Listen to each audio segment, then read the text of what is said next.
Hello, good evening, and thanks again for another edition of Ideas Exchange. Tonight, we are looking at a couple of things that appear to be related to governance from different sides of the arms of government, and we want to look at how these things are panning out and what government can really do if it has anything to do at this stage to save the economy, which is already in crisis. We'll begin with Parliament. Here, I'm just announcing what happened. Today, there were a lot of expectations that the Speaker was going to give a definite ruling on the fate of Adwoa Safo, who is the MP for Dome Kwabenya.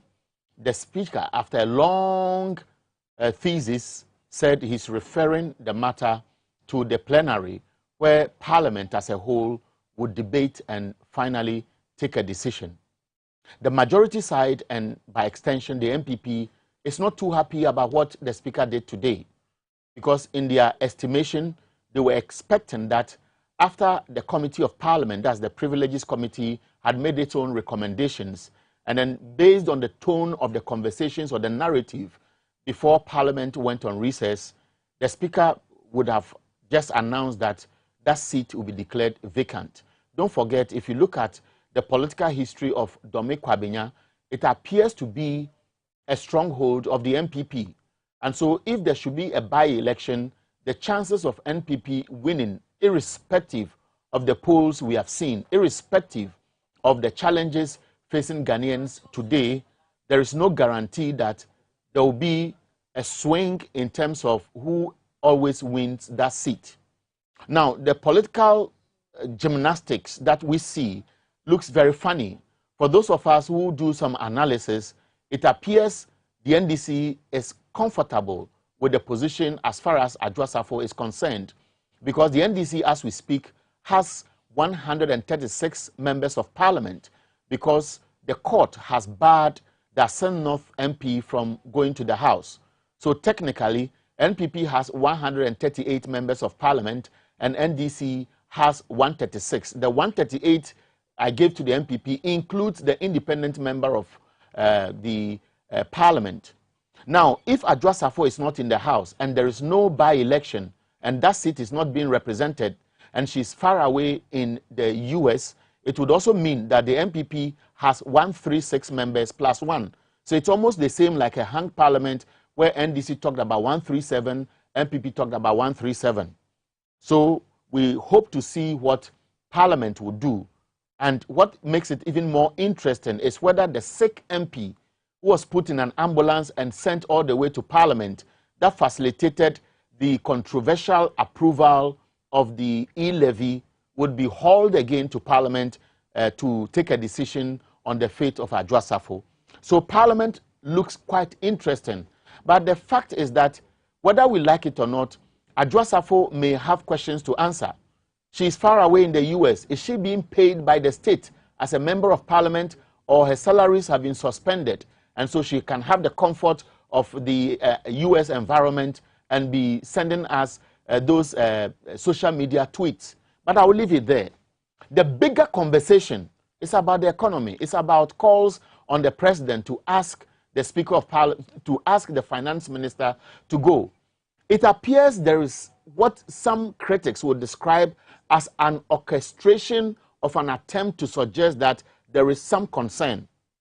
The majority side of Parliament, some of them, openly held a press conference demanding that Ken Ofori-Atta should be sacked and his deputy, Charles Adu Boahene, must also be sacked. Again, at the time when the majority side of the House was making these calls on the president, a pro-NPP group, Alliance for Accountable Government, that's AFAG, also issued a statement making the same demands. Then, concurrently, there were statements that the president was going to meet the MPs, the president was going to meet members of the Council of State, the president was going to meet GPRTU, the president was going to meet the Association of Ghana Industries, and so on. Then around the same time, we have heard the president going about with his own meetings. Then the members of the economic management team, the cabinet, were going to meet the Association of Industries, they were going to meet the Association of Bankers, the Forex Bureaus Association, and so on and so forth to look at the CD. So a lot of things are going on at a time when all of us know that the former president, John Dramani Mahama, has also advertised that tomorrow he will be speaking at the University of Professional Studies, Accra, and he will be speaking on the topic, building the Ghana we want. And so a lot of things seem to be happening since Monday, Tuesday, Wednesday, and tomorrow, Sunday. And then we are told that on Sunday, the president will be addressing the nation on measures taken. There are interesting issues that are coming up as a result of these knee-jerk meetings, and many people are wondering what the objectives are. And so our producers put together a few questions that are of interest to anybody who is following the development. Now, these questions I'll share on the screen for us to reflect on before I introduce my guests. Now, the questions are very simple. Are the meetings the president is having with the various stakeholders of the economy the consensus many are hoping for? Are they merely cosmetic to influence the leadership of banks, forex bureaus, labor unions, GPRTU, for example, to water down agitations? Because as we speak, we are aware that as of 4 p.m. today, the president had invited members of the various labor unions to a crunch meeting. And we have heard rumors that some of them were reluctant to attend this meeting because they had not met their members and there were no collective positions as to whether they will enter that meeting and what specifically they will demand or put before the president and his team for consideration. So these groups have not made any decision, and nobody knows whether the representatives will be making personal decisions or are going there to listen. But let's follow these as captured in the questions. Are they merely briefing sessions where government keeps assuring them or apt? Would it have been appropriate for these groups to be given advance notice to consult, seek alternative views to put on the discussion table? Is a day's meeting with the president, his aides, cabinet, council of state, for example, enough to send the right signals to the investment community? How about the participant? What goes into their heads as leaders of institutions and groups to honor such short notice invitations? Just going there to listen for photo opportunity, the typical Ghanaian behavior not to embarrass big men, so everything yesa, massa, without questioning. How do they feel after attending such meetings with very little to share with their peers or members of the unions, in this case, the labor unions meeting the president this evening, and the nation at large? Because most of the time, it is the government or the presidency that issue statements reflecting what transpired at the meeting, and not the various groups issuing statements affirming their assertive positions on what must be done. How about the demand by John Mahama for a national stakeholders meeting? Does it really matter, or would that be taken more seriously?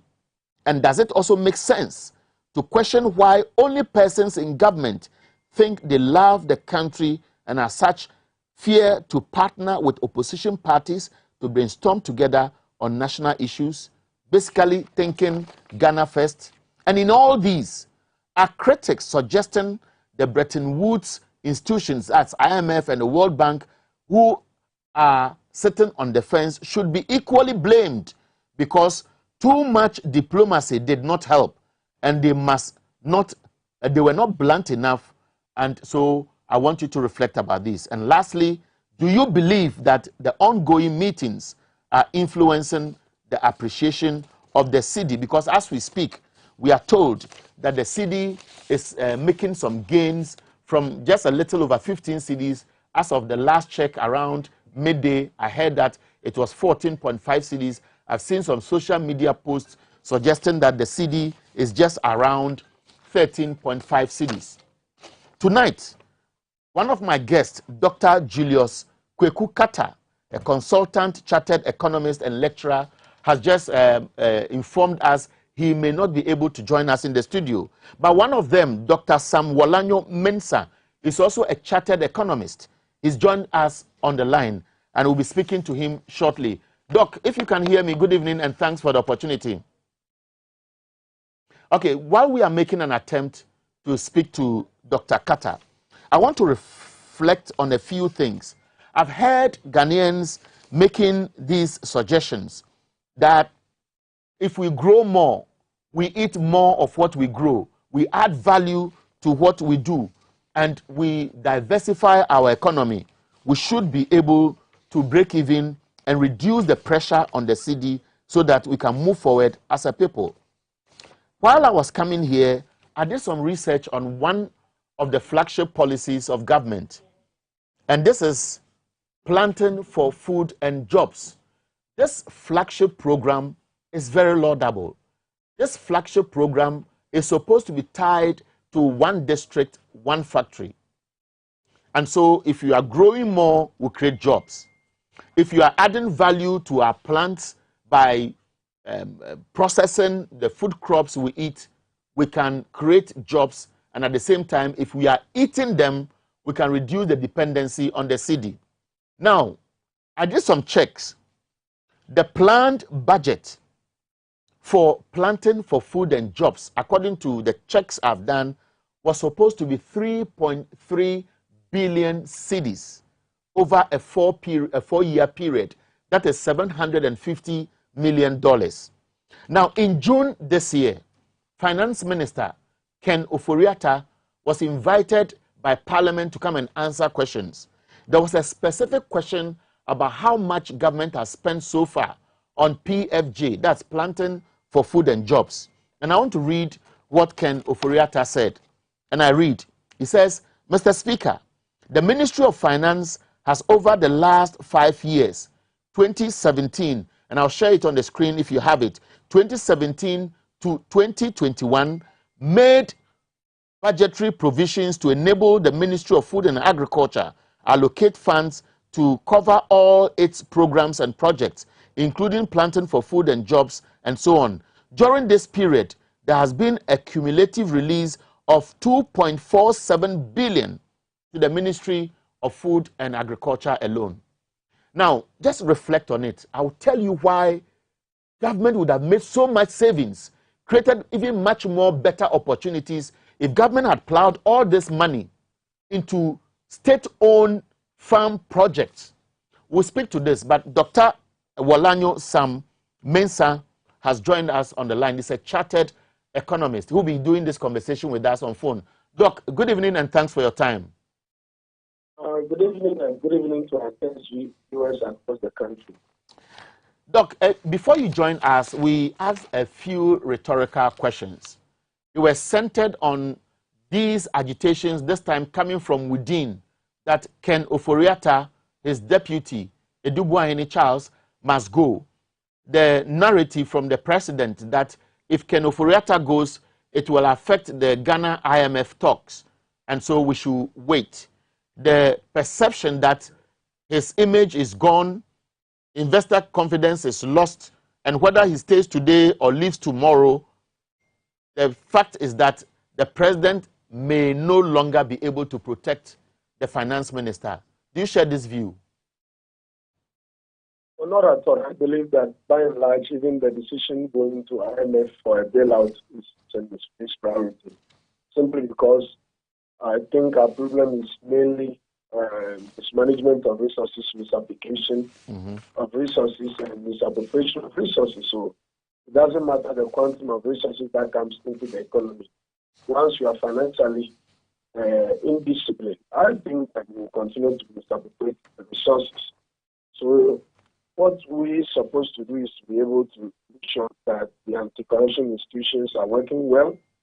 We are able to restructure and reprofile the economy and bring more discipline as far as finance is concerned, and be able to really fight for value for money. Because if you even look at the amount you're taking from IMF, I think if you take the Auditor General's report from 2010, 2014 to 2021, I think the money that are misappropriated by state agencies, individuals, and I believe that is more than what they are even seeking from the IMF. So it's all about empowering the Auditor General's Department to search out people and to be able to retrieve these monies for national development. So I don't think that I have a view of going for IMF bailout because it's definitely going to increase our hopes. There are some aspects of IMF conditionalities that can be bargained, but on the majority side, some conditionalities are not bargainable, and so at the end of the day, they are likely going to incur more cost and also force some form of hardship into the economy again. Right. So, Doc, Doc, just hold it there. We'll go into the details. Let us approach this conversation one at a time. I want us to first focus on the attempt government is making to create the impression that it is engaging. Government has consistently refused to take or buy into the call for consensus building, for stakeholder consultations like the Senchi event that we saw before Ghana went to the IMF 2015-2016 thereabout. Government this week is meeting many stakeholders almost at the same time, but it appears there was no prior notice to these stakeholders to put together their notes, to go into a conversation at a table with government with what they think government can buy in. Is this reflective of the consultative process that some have always asked for? Not at all. If you look at government's posture and attitude towards government, you realize that any decision that government has taken has already been an informed decision. And so government is always taking a unilateral decision and not necessarily concerned about how other Ghanaians equally feel. But I believe that this is just a window shop, and it's not going to build any dividend. Because we have advised the government several times as to what must be done.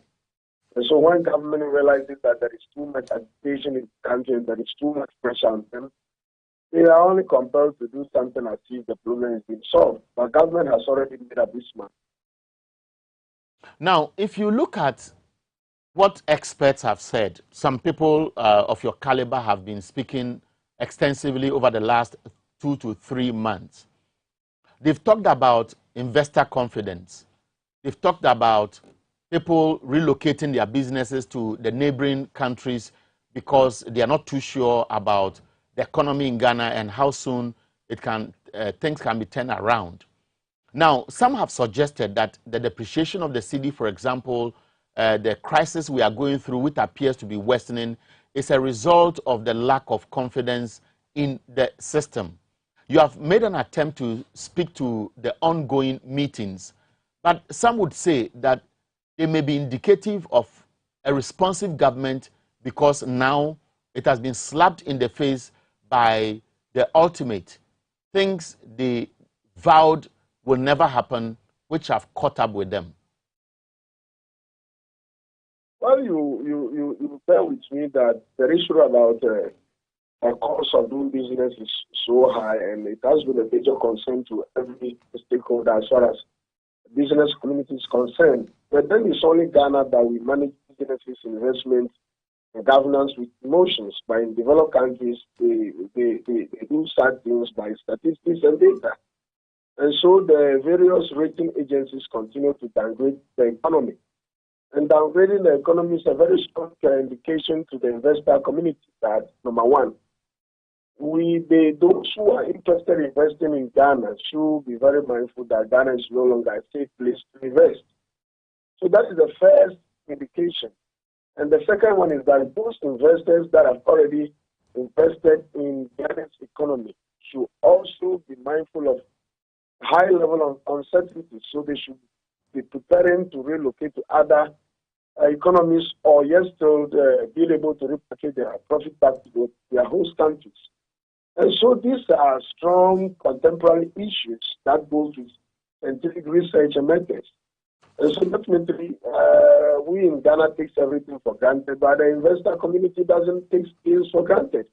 So they are purely abiding by these rating agencies and the kind of information, statistics, and data that they are providing for global economy.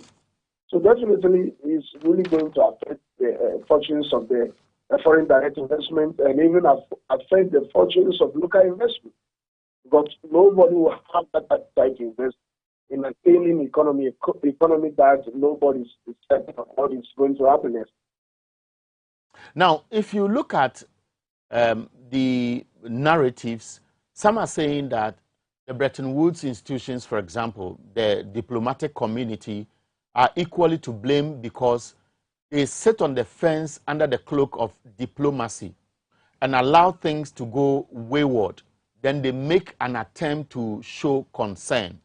The World Bank recently, and I want to read specifically what the Africa head of the IMF was saying and what the World Bank has equally said. Now, what the World Bank is saying is that Ghana failed to take advantage of debt service suspension initiative. The World Bank said this DSSI was established in 2020 for distressed countries to freeze debt servicing, to free space to spend in other areas. Now, there's no doubt about this, but the World Bank is suggesting that Bank of Ghana failed to take certain actions. At the same time, the Finance Ministry failed to take certain actions. But these same Bretton Woods institutions, including the IMF, were painting a different picture just about a year ago.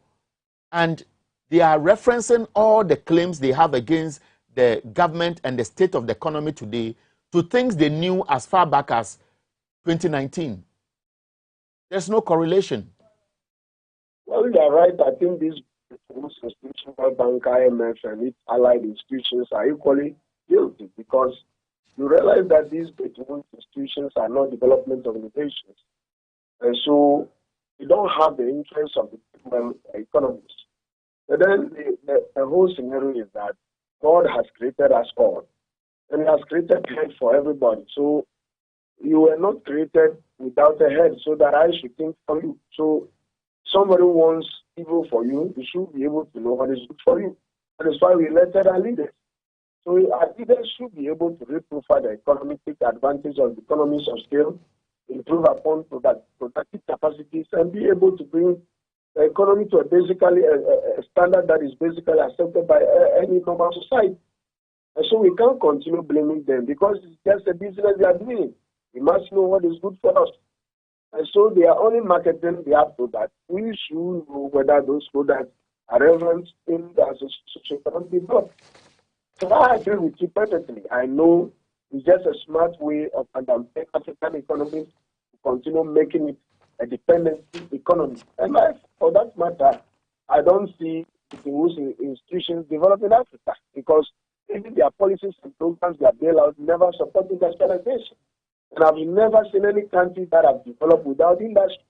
I've never seen any country that have developed without companies. I've never seen any country that have developed without productivity and manufacturing. And so our leaders must know that going for Bretton Woods institution is simply meaning that you have failed and you cannot reason for yourself, so you need somebody to reason for you. It's as simple as that. Okay, Doc, let me stay there. Now, I want to ask related questions. For example, I was making reference to one of the flagship programs government introduced. That's Planting for Food and Jobs. Food and Jobs. And I made some research, and I got to know that government has spent so much in the sector, agric, specifically planting for food and jobs, and the amount spent is quite alarming. Over 2.47 billion cedis has so far been spent. Now, this amount that has been spent has not really made any specific impact on the economy. And so many people are saying we are still importing from Burkina Faso, from Niger, from Mali, and so on. And these are staple food. Now, if this 2.4 billion cedis we have spent between 2017 and 2021-22, had been plowed in state farms, where government will have a targeted program, if it is cereals, if it is vegetables, if it is planting for export or planting for industries that will be tied to where they are. It could be the Afram Plains, it could be the Jura areas, it could be the Bono regions where the land is very fertile for cultivation. It could have been part of the Greater Accra and Volta region, the coastal belts, is to be specific, where they will go into, let's say, block farms. They will do community farming. Government says community mining, but they could have looked at community farming where indigents in the hamlets, the villages, in the various catchment areas will be part of this project, and government will be guaranteed of production, guaranteed of raw materials, and at the same time guaranteed of jobs and satisfaction to improve on the lives of the people, compared to fertilizer that is going and being stolen and sold outside, and monies and vehicles that have been bought for people sitting in offices. This is complete waste, but much of this money is coming as loans. Is it that the people giving us the loan are interested in profit, or they don't care about how our government use money? Well, it's a two-edged sword, and you can look at it from the donor's point of view and also the receiver's point of view. You realize that since the Fourth Republic, I think this government have the highest number of social intervention policies and programs. Now, there are two policies and programs that have transformed China's economy to one of the world-class economies. One is just one district, one factory, and the other one is planting for food and jobs. The government has been able to identify.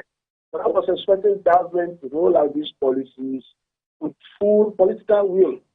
But it ended up just by being just political information than an economic reality. So government, in its quest to implement these policies and programs, decided to roll out the policies unilaterally. So without public education, without public sensitization, without social engineering. So the policy was implemented in isolation. So no Ghanaians know exactly what government was doing, except that government knows that putting the money in A, B, C, and D, somebody's going to get a check. That's it. So it just becomes information. And people are making millions of cities out of that. The government itself is not committed to its own policies and programs. The ministers are not committed to their own policies and programs. So at the end of the day, the donor agencies also knew very well that African leaders are corrupt. So they tell you all kinds of things that, okay, we'll be able to give you this amount of resources, this amount of money. But at the end of the day, let it remain on paper. But in practice, they are also taking 30%, they are also giving 30%. And so what really goes into productive sectors of the economy is just something small.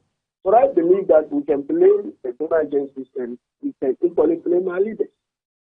It's interesting to know, but Doc, there's another angle that I want us to look at before I play a tape for those of us monitoring this conversation to listen to. And don't forget, if you're watching this program, Ideas Exchange on TV XYZ, you will have the opportunity today to also make your contributions on your say on the call on the finance minister to go, the president's response, how people are responding to the issues, and this perception that maybe because they called on the finance minister's resignation, the city appears to be getting some energy. Now, Doc, there's one thing I want you to make an attempt to respond to. There's been calls from the opposition political parties on the president to hear them, to take their views, to sit down with them, to judge, because if the MPP is not in government today, tomorrow NDC could be in power. If the NDC is not in power tomorrow, it could be MPP. At least for now, we know it's a two-party kind of state. Now, why is it that when a certain government is in power, they appear, at least as far as we are concerned, maybe under the Akufo-Addo regime, because the previous regimes, I saw education reforms under Akufo, where stakeholders from other political parties were brought on board. I've seen the Senchi consensus, for example, where they brought all of them on board, but for the fact that MPP decided to boycott except Kwame Pienim, who went. there have been several calls on government. Now, these people could form the next government, and therefore knowing what may be in the books and thinking alike on policies that may span 2, 3, 4 years into another election which will be adopted going forward would not have been bad if all these come together to a table, take collective decisions in the interest of Ghana, and that buy-in can even give or boost investor confidence. That is missing, and it appears it may not be on the table now. Are you worried? Well, more than worried, because it's simply government is not interested in the welfare of the citizens, and they are only interested, it appears they are only interested in winning power in order to gain as individuals, and not even taking into account the interests of the state. And so there is no public interest. And so that is how our political parties are behaving. Then I'm afraid then there is no future for us at all, because both parties have been in power for many years, and Ghana equally remains the same. A few changes that we are seeing were as a result of individual differences and people's personal inputs. Without that, the two leading parties are not helping matters, because everybody is just interested in amassing for themselves and not thinking about the ordinary citizens. Look at where the economy of Ghana is today. Midnight today, or even as of now, new petroleum products, new petroleum prices are coming up, and a whole lot of crises and issues. So I believe that it's like MPP was not too much prepared for power, and if not evenly prepared for power, was not just interested in developing the country, but only taking power from NDC and showing them where power lies. And so at the end of the day, when two big elephants fight, is the ground that suffers. But Doc, if you simplify it like that, it looks as if there are no yardsticks, there are no comparisons that are verifiable. There is one government that has been in power with the resources they were able to put together. It is evident what they can point to as what they did. Under their regime, we had one way or the other some form of economic crunch. Even the power crisis, for example, was more than COVID, because the power crisis, which got to its peak, virtually crippled businesses, which would affect revenue. And we saw how things were at the time. Today, it is a different story. And so if you call a spade, in my opinion, it's better than lumping them together in one basket and painting them with the same color. Well, probably it's proportionate as far as corruption is concerned, because corruption doesn't have one standard. Perhaps if 10,000 Ghana cedis will buy 3 generators for us, and you decided to buy one out of that, we cannot praise you because there is a generator. Because resources are being mismanaged, supplied. And so that is the angle I'm coming from. I'm not just interested because somebody has done something. If the person has done something, it still falls under standard. And I don't think there is any reason for praising that person as well. And if you are comparing two different governments, the scenarios, the statistics, and the dynamics might not be the same. But I know for sure that, okay, NPP was committed to short-term development plan, whilst NDC was committed to long-term development plan. And long-term development plan can benefit the citizens more. That is the only difference between NDC and NPP. Apart from that, resources have been underutilized by two governments. Okay, so resources have been underutilized. So I was even expecting. Right, Doc, to prosecute. Unfortunately, it looks like we are just doing some hide and seek as far as your commentary and my intervention is concerned. But Doc, what I want to do is that tomorrow, the former president, John Dramani Mahama, will be addressing the nation, obviously speaking to issues about the economy and what his views are and the way forward. He spoke recently, I think in May this year, and the topic was Ghana at crossroads or something like that. And he gave 13-point recommendations that government ought to have offered. The first one at that time was for the president, a recommendation for him to have kicked out the finance minister. Many Ghanaians, if you do opinion poll, do not want to see, because some have suggested that even the more the president himself mentions his cousin's name, the more the CD suffers. Now, I want you to listen briefly for the next 2-3 minutes before we wrap up to some of the things the former president said in May this year and find out whether they are still relevant today and what you project must inform the things he will share with Ghanaians tomorrow. Just listen briefly. I'll be with you. As a matter of urgency and without further delay, relieve the Minister of Finance of his position.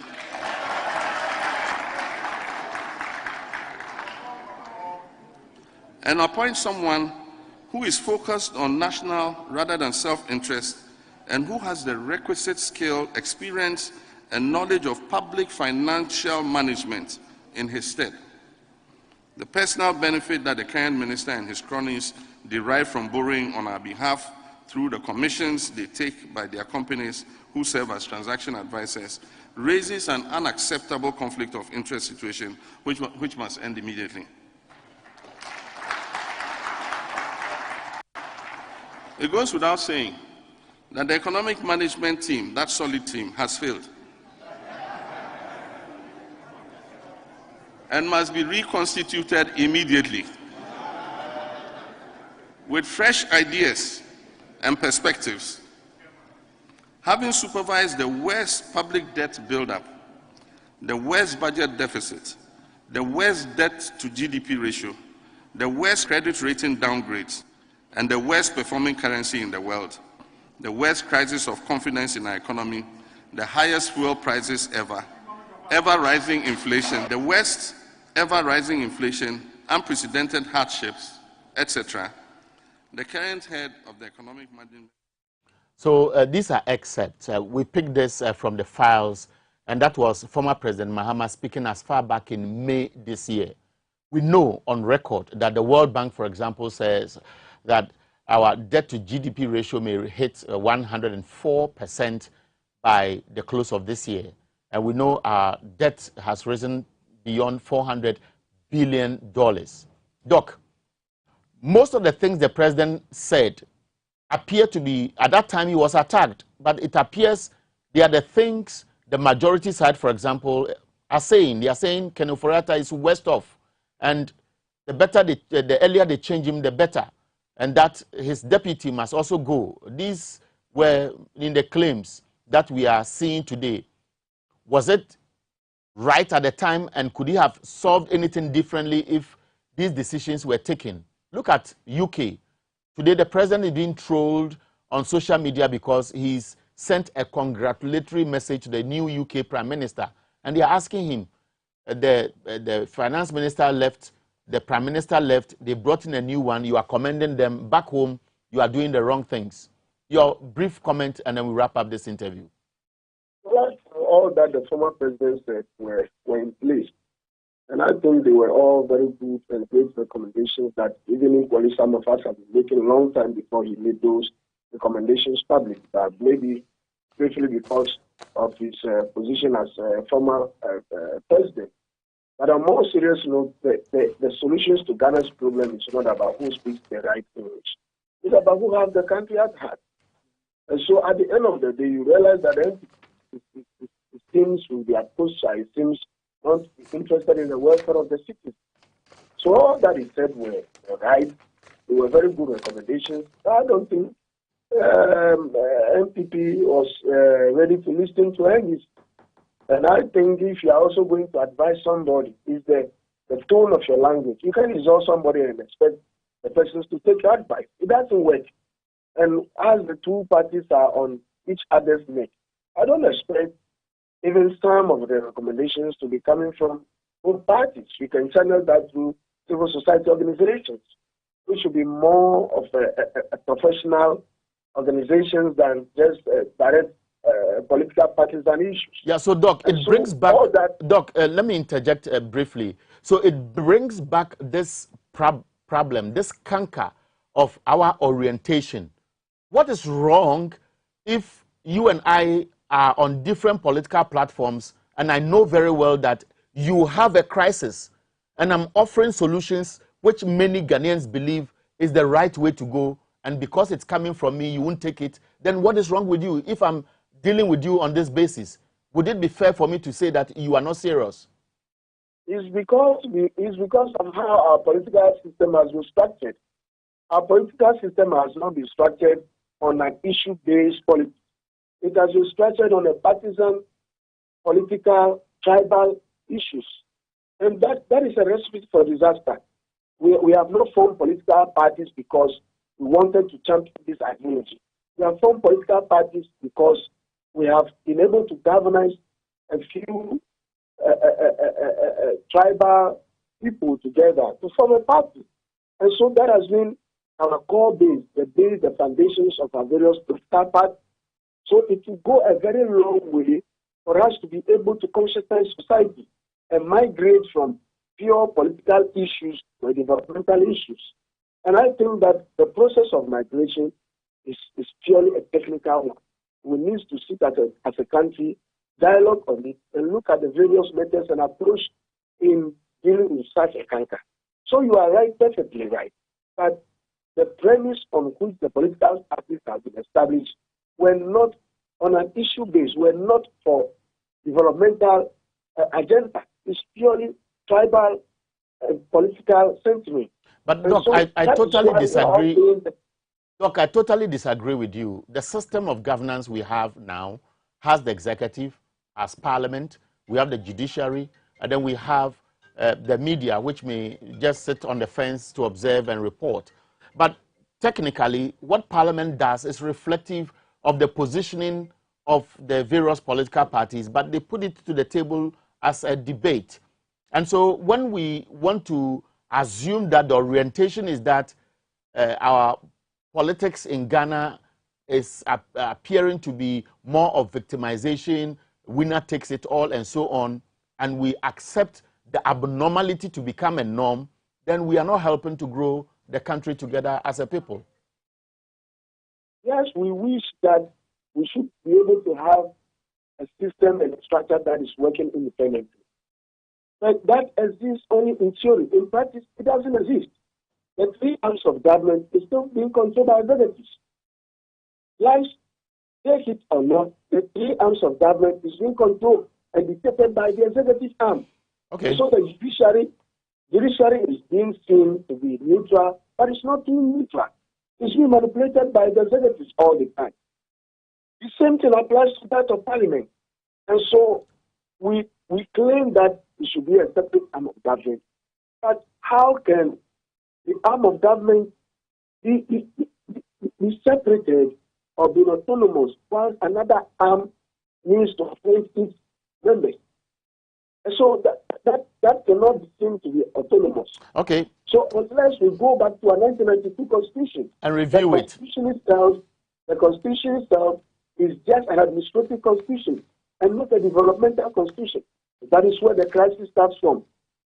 Doc. It's just to migrate us from a military regime to a more democratic regime, and not necessarily how the country should develop. And that is where we are having a problem now.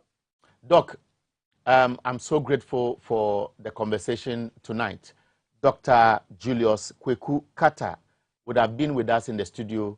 He had a short notice to attend to an emergency, and he couldn't be with us. We spent the last 30, 40 minutes with you. We are so grateful. I want to leave the rest of the time we have for those watching us to also share their views. So you can just relax at home and hear some of the people will be joining us, their views, either agreeing or disagreeing with you or any alternative commentaries they may make. So we salute you for honoring this invitation. God bless you, and we believe that God will continue to open the path for you in all your endeavor. Right. And so at this stage, we'll be taking a break. But before that, I want to announce the numbers. Prepare yourself and join us after the break and make your snappy contributions. The numbers you'll be calling are 0204 155 888. 0204 155 888. The other number is 0204 155 944. 0204 155 944. I just spoke to Dr. Walanyo Mensah. He's a chartered economist. I enjoyed angles he chose in response to some of the questions. After the break, call me and let's have a chat. Thanks.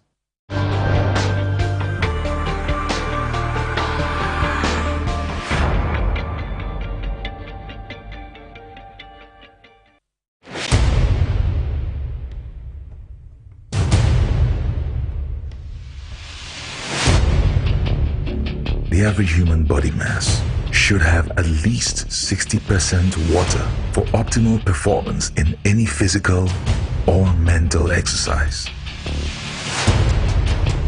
We can help you maintain it naturally.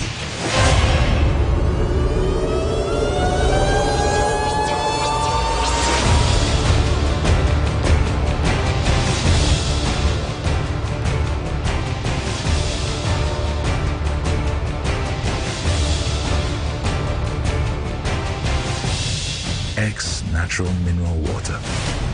Simply natural.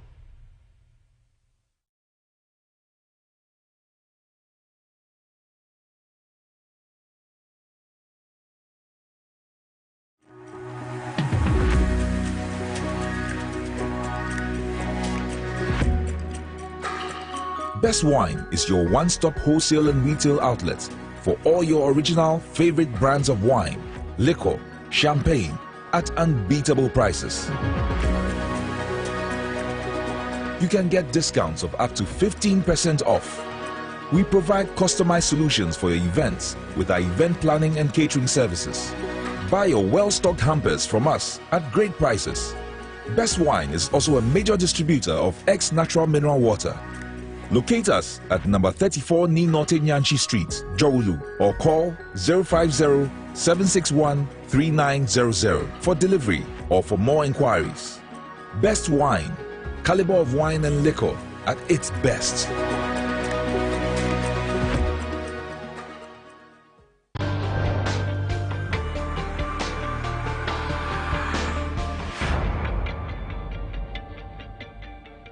Welcome back. This is Ideas Exchange on TV XYZ. My name is Eric Ahianyo, and this evening we are looking at the crisis we are facing, calls on the finance minister to go, the president's response that he's negotiating with the IMF, a deal will be sealed shortly, and therefore if it goes to affect us. Some are saying that if he should die, for example, God forbid, what happens? And so that excuse is flimsy. The president will speak to us on Sunday. Nobody knows what is in his sleeves. He's been meeting the Council of State, critical stakeholders of the economy, and so nobody knows what government will discuss with the public on Sunday. But it's time for you to call. I shared some numbers on the screen, and so you can call us now, 0204 155 888, 0204 155 944. And so I'll pick your calls. Let's hear your views on the conversation on the table. There's one issue that I would be interested if you can speak to it. Planting for food and jobs, 2.4 billion spent in 5 years. And it looks as if much of the money has just gone to people we identify as farmers. But government cannot actually have its own grip on a project it has initiated and owns. Good evening, thanks, and let us know where you called from. Yeah, good evening. And you called us from? Good evening. Good evening. Yeah, good evening, sir. Yes. Hello, good evening, sir. Good evening, sir. Yeah, please, I'm calling from Ghana. I'm Asma.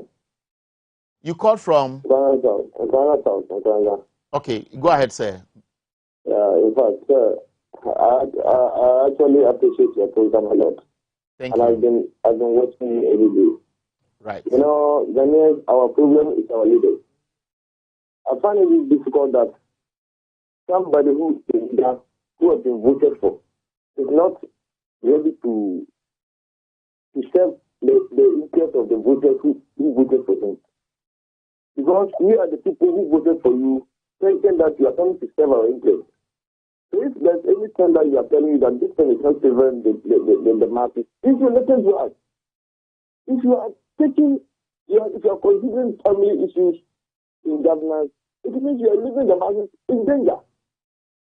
If this government is going to need any legacy, you should get ready to listen to the market.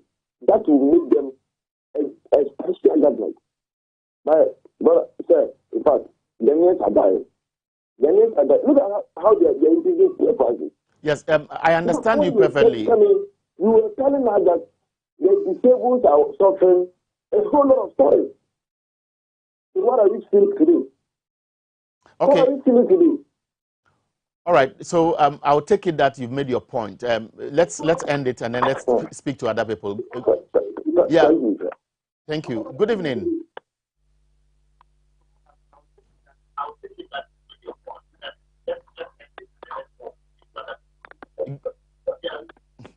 Good evening. Yes, please. Yes, hold it. Hold it. Let me make a brief announcement. Please, those waiting to call, reduce the volume on your set so that you cannot hear yourself. Good evening. Speak, sir.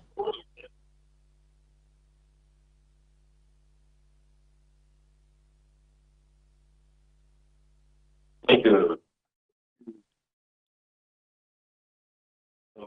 It looks like he's listening to himself. Yes, go ahead, sir. Speak. Let's know where you called from. From Kumasi. Right. Straight to the point, sir. Okay. There's a saying. There's a saying that if you put on fix now, you end up catch a jalado. Which simply means if you are not doing the right thing and you thought you are doing a good thing, it will catch up with you. You will exposed later. And that is what we are now facing. We always try to defend our indefensible.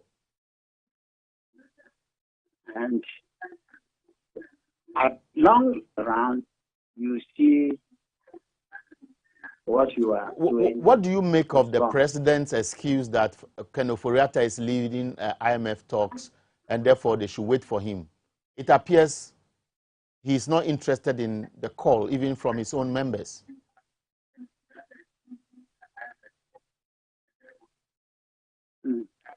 He's already a failure. It's already a failure. Okay, so and I don't know why it should remain. All right, let's end it. Let's pick other calls. Your response is just brief. It's already a failure. Good evening, and let's know where you called from. Fine, I'm Dixon. I'm calling from home. Oh, right. Go ahead, sir. Yeah. One thing I'm disturbed about our president is that look as if the president is not getting anything wrong with what is happening on the economy in this country. Because it was a time that they have been calling on him to start this finance minister. But he always refused.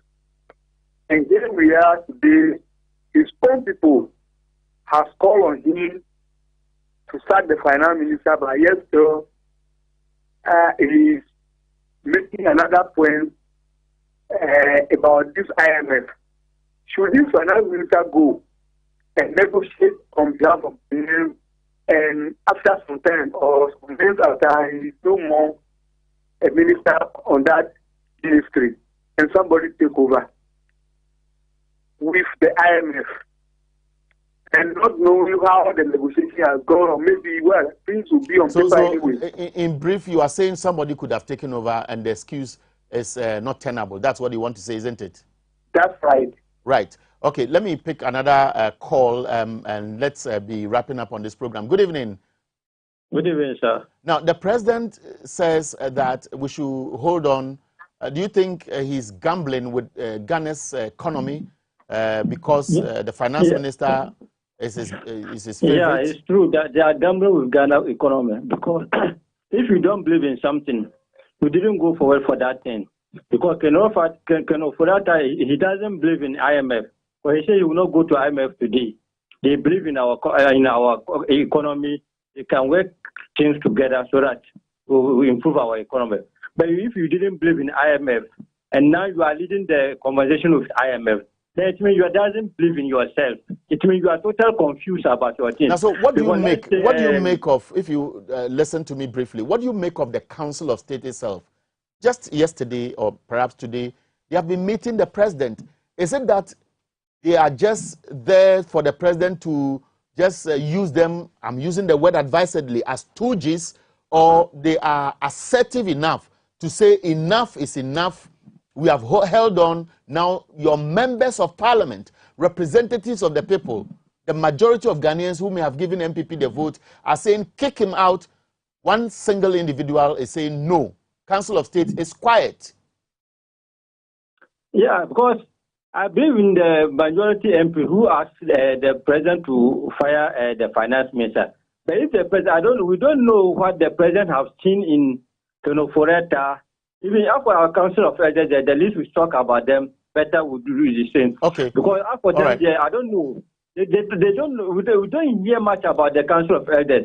The president is in control of all of them, or they are afraid of the president. Okay. So if they were advising the president in good faith, I believe the president would have done the needful for Kenoforeta to move away, and then another new person to come and time. Because they say they have all the right. men, we have the men. Where are the men? Because So, this 2017, they say that they have worked everything 2017, that they managed 2017. What kind of work did they put on the economy, and then the economy was better? Because it was the predecessor that performed everything for them to come and see. All right. Thank you. Unfortunately, I have to end you here, but let me take one or two more calls. I have 2 minutes left. Let me just squeeze them in. Producers, if you can bear with me. Let me see if somebody else has joined us. Good evening. Hello. Yes, brief comments, sir. All right. Please, my name is Joseph from Kumasi. Right. Yeah. I wanted to find out if those asking him to the finance minister to step up. If he's to step up, who is coming? Don't they think maybe the pressure will be on those like the person who is about to take on?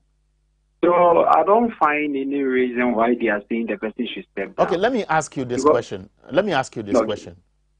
Assuming we have two political parties governing this country, A and B, and you have every reason to believe, as we know now, that the finance minister has failed, would you say that because A has failed, there's no need for B to come, because what is the B coming to do? Is that what you are saying?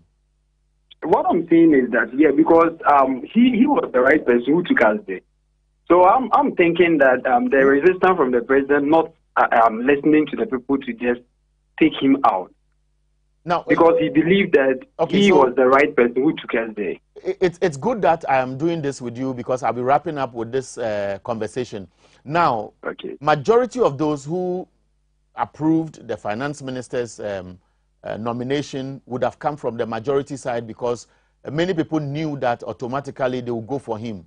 The president continues to say he's the best. Are you suggesting that if we look at MPP as a body, they only have one individual who is the best of all the best, who is the finance minister, Kenoforeta? Because today, for example, Vice President Dr. Mahamudu Bawumia has become a mockery of the state, because many things he said is being used against him, and the economic waistcoats that many people refer to appears to be nothing. And that is what people are referring to the finance minister today. Are you still by that position? Yes, because he's not just the only one person working at the office. He's having a whole lot of workers, and they are working under him. So I don't think maybe his influences will just affect the economy as at this time. Because he's not the only person working at the finance ministry. So it doesn't mean that he's going to take him out together with all the people working under him, or he's going to be just the head. That's a strong point. So, and I acknowledge that. Exactly. Right. Thank you very much. And on this note, I'm sorry we have to cut you. The time is up. But I think this note, for me, is very instructive. All those so-called chief directors, whatever, civil servant, they don't do politics, those bootlickers, hypocrites, all kinds of people at such ministries. Maybe a time will come, people may follow the thinking of Professor Stephen Adai, that when the politicians go, they must fish for those of you who looked on while people messed up the state. And that's how I end tonight's program. It's been Ideas Exchange. Next week, we'll engage more people on Ideas Exchange. Thanks, and let's meet again. Bye.